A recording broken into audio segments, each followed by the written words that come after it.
Well, good morning, everyone. It is Monday, April the 20th, and I did my marathon yesterday. And you've probably seen from the title, it didn't quite go how I expected. I'm very disappointed, which I'll go through.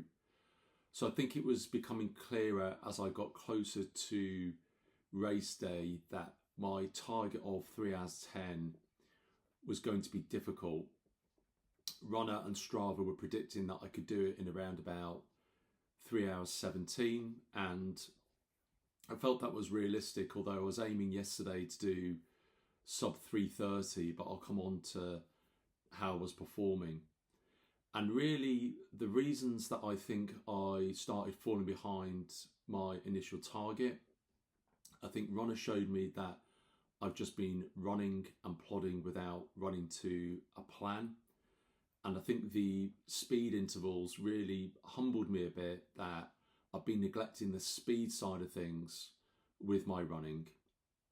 But I was quickly getting back to getting quicker and quicker. So I did a training run on Thursday, my last run on, Friday, before the run on Sunday.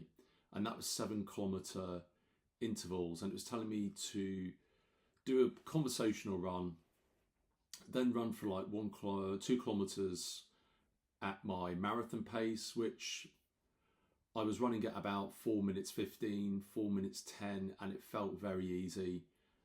Then ran for another kilometre, then did another 2 kilometers, and again it felt very easy running at that 4:10, 4:15 pace without too much trouble.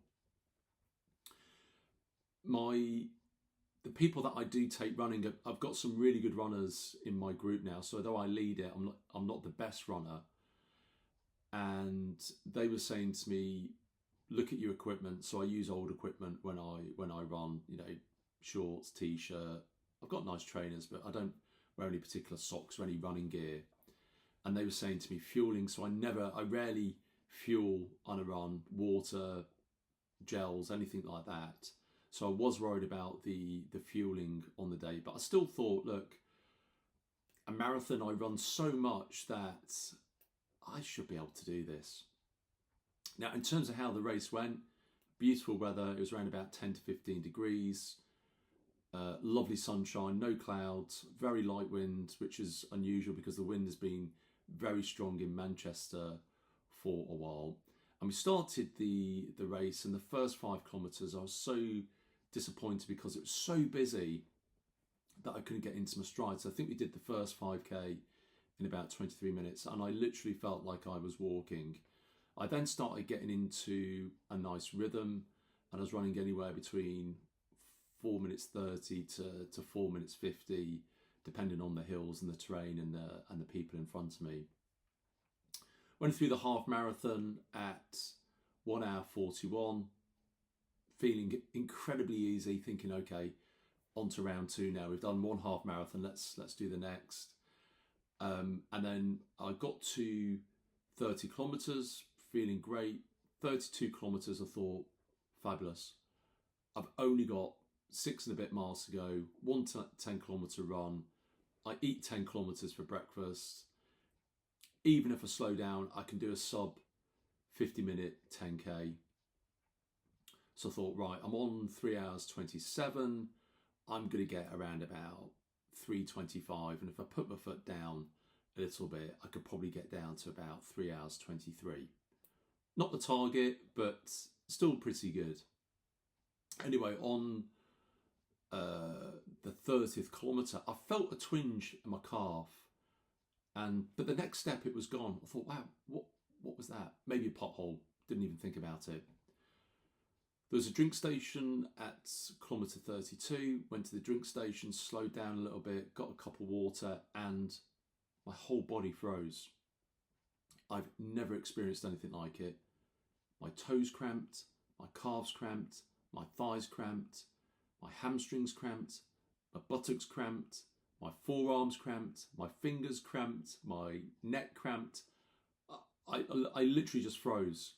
And I was tic-tacking. In the army, they say you tic-tac when you're left arm, your left leg go together. I was tic-tacking like this. I actually couldn't move.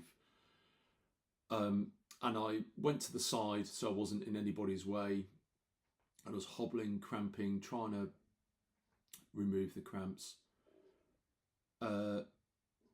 And people were screaming at me. I was walking for about 8 kilometers, and I don't normally get emotional, but people were screaming at me, "Come on, Mark, you can do it. You're nearly there. Pat me on the back." I mean, I was sweaty. Why anyone would want to pat me? And I must have had over 500 people telling me just to keep going. I'd never experienced anything like it. I was so embarrassed. I was thinking, all this training that I've put in for years and years and never had any issues.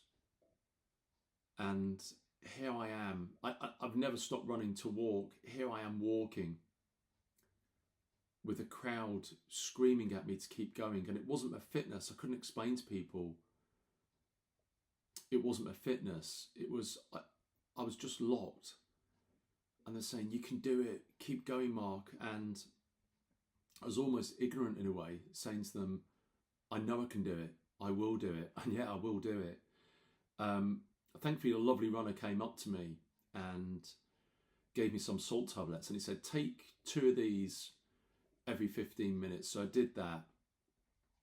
It wasn't working for a while. And then literally 2 kilometers to go, I felt better, something in you, you know your body. And I thought, should I try and jog? So I tried to jog, and I was slowly loosening up.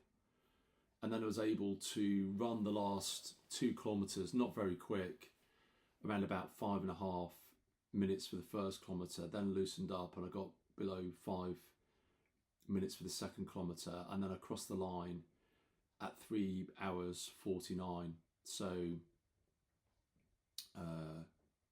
yeah, I lost 27 minutes from the cramping.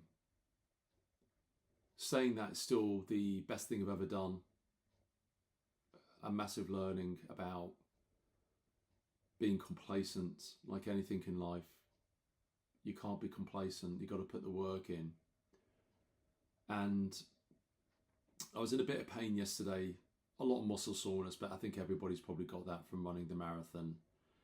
But it's made me reflect on, I need to put the proper work in. So I'm going to enter another marathon in 6 months, and I'm going to be very strict with this. I think what let me down is that my longest run in the build up to this was 32 kilometers. And funnily enough, that's when after that my body failed.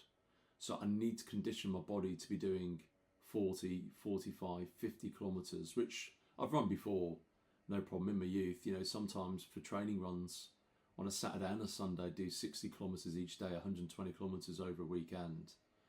So I've got more than enough strength to do it.